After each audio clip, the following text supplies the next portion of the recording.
Assalamualaikum warahmatullahi wabarakatuh.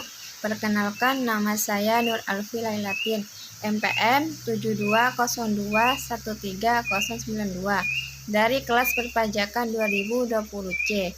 Di sini saya akan meresu materi SPT. Pengertian SPT. SPT adalah laporan pajak yang disampaikan kepada pemerintah Indonesia melalui Direktorat Jenderal Pajak. Ketentuan mengenai SPT diatur dalam Undang-Undang Nomor 28 Tahun 2007 tentang Ketentuan Umum dan Tata Cara Perpajakan. Fungsi SPT itu sendiri, yang pertama, melaporkan pelunasan atau pembayaran pajak yang sudah dilakukan, baik secara personal maupun melalui pemotongan penghasilan dari perusahaan dalam jangka waktu 1 tahun. Yang kedua, melaporkan harta benda yang dimiliki di luar penghasilan tetap dari pekerjaan utama. Yang terakhir, melaporkan penghasilan lainnya yang termasuk ke dalam kategori objek pajak maupun bukan objek pajak.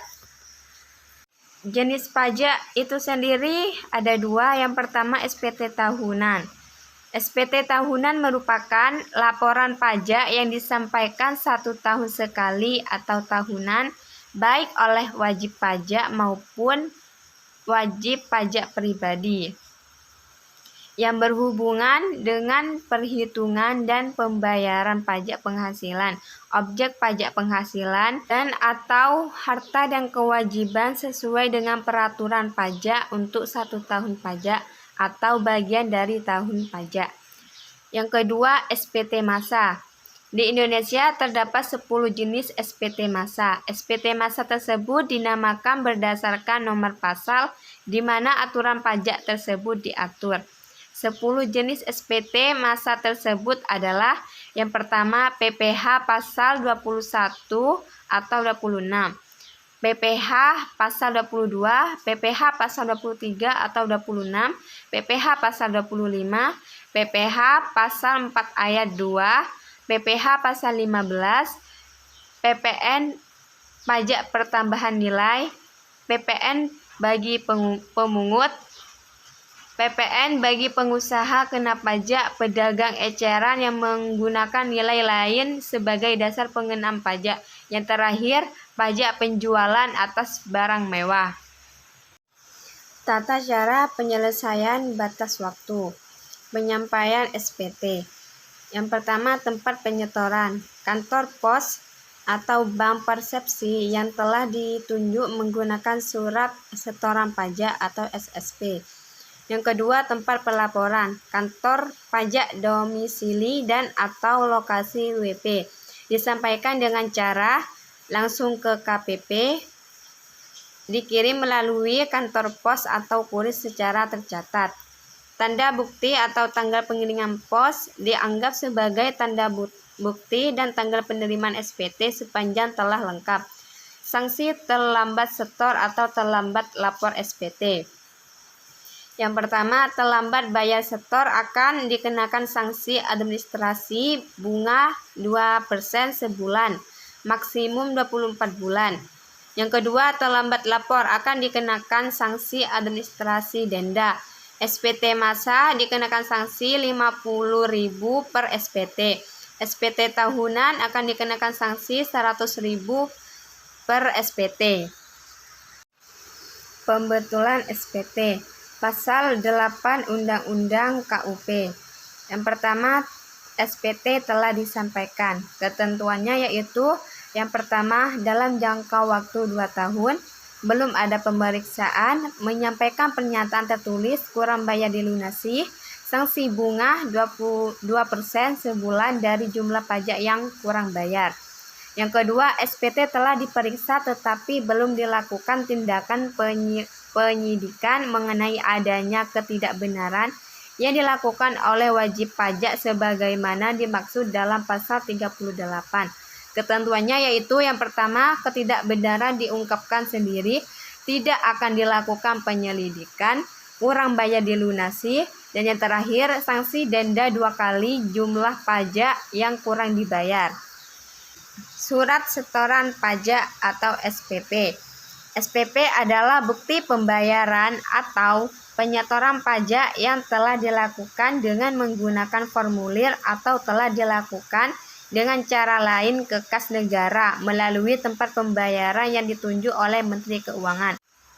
Bentuk formulir SSP ini sesuai dengan Peraturan Direktur Jenderal Pajak Nomor Per-38/PJ/2009 tentang bentuk formulir surat setoran pajak sebagaimana telah diubah dengan Peraturan Dirjen Pajak Nomor Per-24/PJ/2013 tentang perubahan kedua atas Peraturan Direktur Jenderal Pajak Nomor Per-38/PJ/2009 tentang bentuk formulir surat setoran pajak.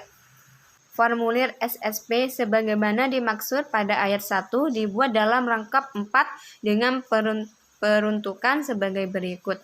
Lembar pertama untuk arsip wajib pajak, lembar kedua untuk kantor pelayanan perbendaharaan negara atau KPPN, lembar ketiga untuk dilaporkan oleh wajib pajak ke kantor pelayanan pajak.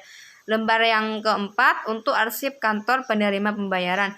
Dalam hal diperlukan SSP dapat dibuat dalam rangkap 5 dengan peruntukan lembar kelima untuk arsip wajib pungut atau pihak lain sesuai dengan ketentuan perpajakan yang berlaku.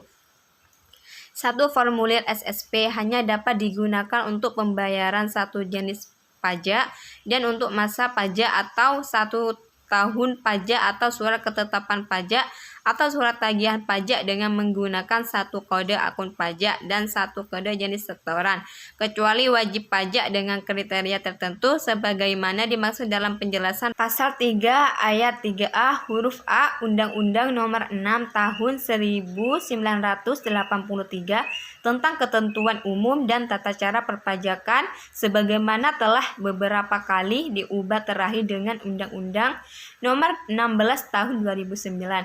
Dapat membayar pajak penghasilan pasal 25 untuk beberapa masa pajak dalam satu SSP. Batas akhir SPT tahunan PPh WP OP. Yang pertama, batas waktu pelaporan SPT-nya adalah paling lama 3 bulan setelah akhir tahun pajak. Kekurangan pembayaran pajak yang terutang berdasarkan SPT tahunan PPh harus dibayar lunas sebelum SPT PPh dilaporkan. Batas waktu pelaporan SPT-nya adalah paling lama 4 bulan setelah akhir tahun pajak. Yang terakhir, kekurangan pembayaran pajak yang terutang berdasarkan SPT tahunan PPh harus dibayar lunas sebelum SPT PPh disampaikan. Batas waktu untuk SPT masa. Yang pertama, batas waktu pelaporan SPT-nya adalah paling lama 20 hari setelah akhir tahun pajak.